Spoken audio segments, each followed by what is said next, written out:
Dobrý deň, som Ema z EKNM. Vítajte v našej akadémii. Dnes si ukážeme, ako nastaviť prostredie pre zdieľanie dokumentov s účtovnou kanceláriou a ako pracovať s prostredím Google Disk.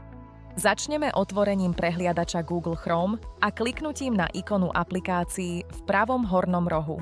Zobrazenie ikona 9 bodiek. Zo zoznamu aplikácií si vyberieme Google Disk a klikneme na ikonu. V prostredí disku klikneme na tlačidlo Nové a zvolíme možnosť Nový priečinok. Priečinok pomenujeme Účtovníctvo a potvrdíme vytvorenie. Teraz tento priečinok zazdieľame. Klikneme na 3 bodky a vyberieme Zdieľať.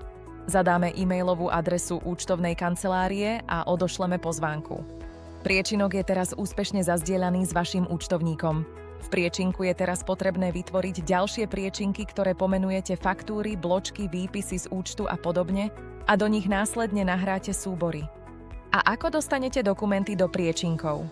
Kliknite na Nový a vyberte položku Nahrať súbory. Prejdite do umiestnenia požadovaného súboru, vykonajte výber a kliknite na tlačidlo Otvoriť.